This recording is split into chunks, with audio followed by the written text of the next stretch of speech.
What's kicking, y'all? Kwikpanik here, and I'm back in gear with another deck profile. Today I'm going to show you my True Draco Windwitch Invoked deck that I used for the San Antonio Regionals here past weekend.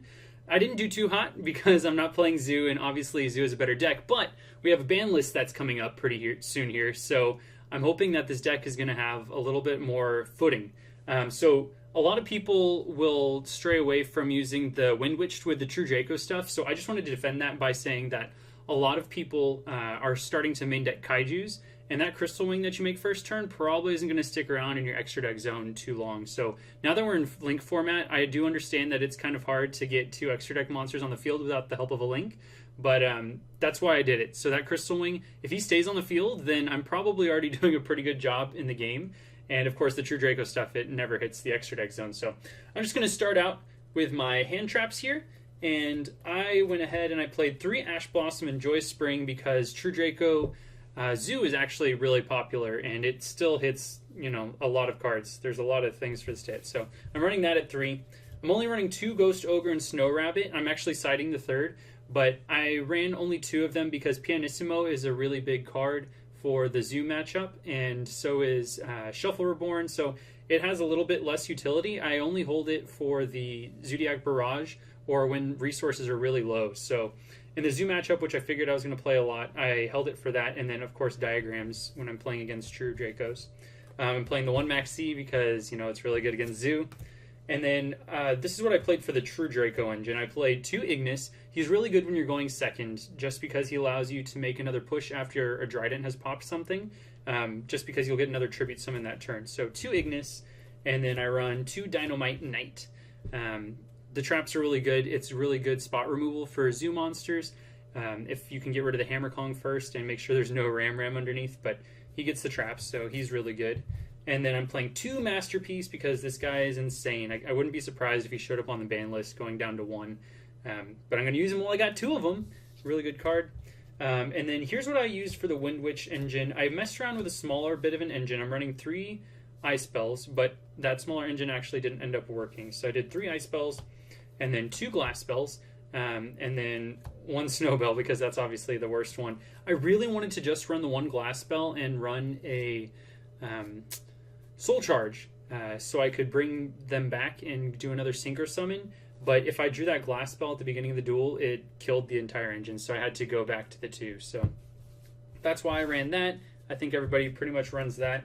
And then for the Invoked engine, I ran 3 Alistairs. I was running just 2 in my last version of this, but I really wanted to see the fusions more often because my Crystal Wing was getting tributed off for Kaiju so often. A lot of people in World Chalice decks are running that Kaiju Tower, and it lets you search for a Kaiju and they can just basically use it every turn. So I decided probably it would be a good idea to have a backup plan from Crystal Wing. For the spells, I'm running 3 Diagram, of course. That card is insane. It's probably also going to get hit on the ban list, I'm sure. And then 3 True Draco Heritage. What's really cool is that when you are running a bigger True Draco engine like I am with the 6 monsters, and you'll see that I'm running 4 traps and then 5 of the spells, you get to use this as a draw card a lot, and that really helps because I'm not running the Spellbook engine, which a lot of people have been trying lately since we got Spellbook of Knowledge. I'm running 2 Disciples. I'm really sorry that they're not super. I'm working on it. And then I'm running 2 Invocation.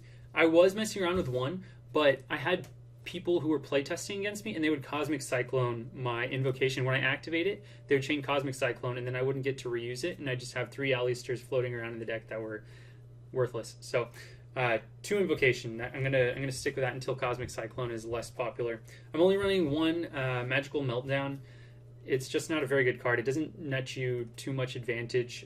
It replaces itself and it gets Alistair, so its other effect hardly ever has any applications. But if I do start out with my Terraforming, with my Dragonic Diagram, I have 3 Terraforming, and if I don't want to search for another Diagram, I can always grab that Magical Meltdown and start using the Invoked engine alongside it, especially if I didn't start with a Windwitch. Then the last spell is Raigeki, just because it's Raigeki.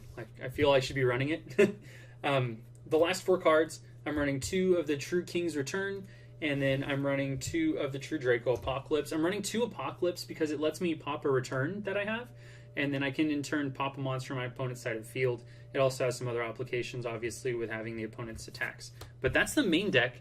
It worked pretty well. I had very few occasions where I had my extra deck, or my extra link zone, whatever you want to call it, my extra deck monster zone, where I had that locked up and the invoked stuff or the Windwitch stuff just sat in my hand.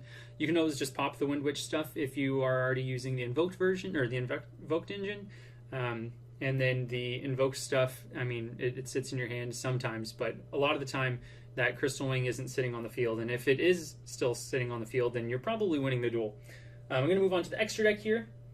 And I have one Castel in the rare occasion that I have 2 level 4s on the field, and I had to use a Windwitch effect. It's wind, so I can still special summon him during the same turn.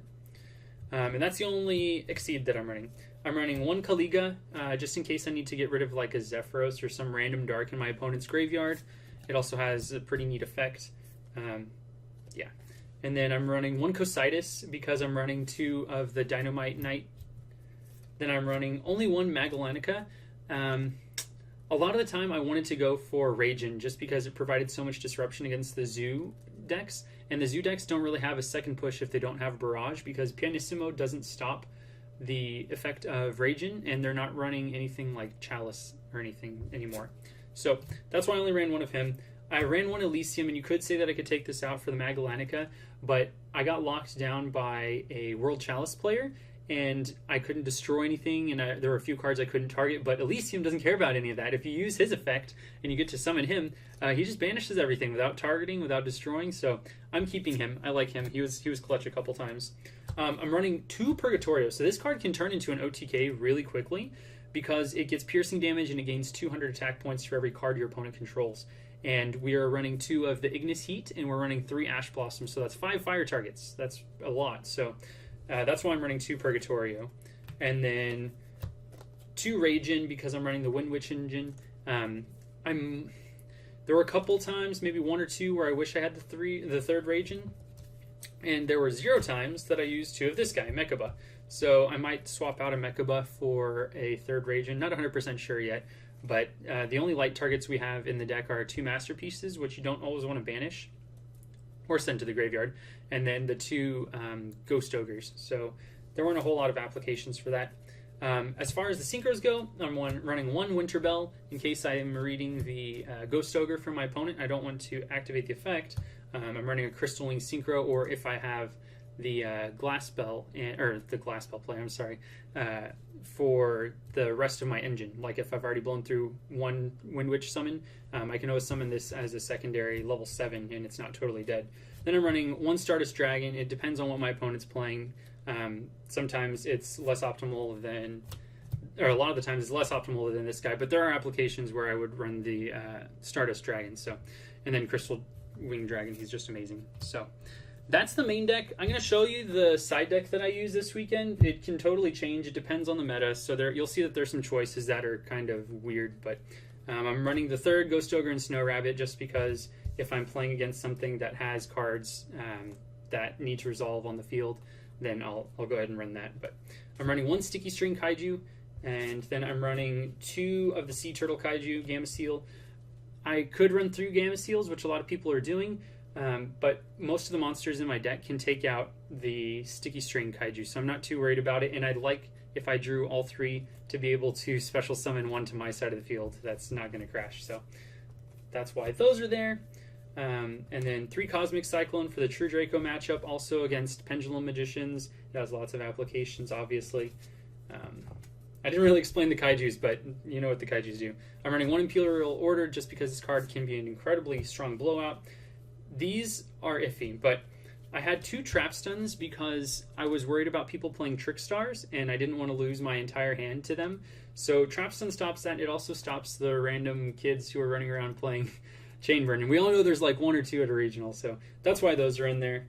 And then I have 2 Magic Deflector just because in the True Draco Zoo matchup and even the True Draco matchup, it negates a lot of the power cards like Barrage and Diagram. And then the last 3 cards are 3-Dimensional Barrier. I thought that the Zoo matchup would be pretty common, but I didn't want to automatically lose to True Draco, so I went ahead and I sided these instead. And when I decided that I was confident enough that they were playing Pure Zoo, I would side these in.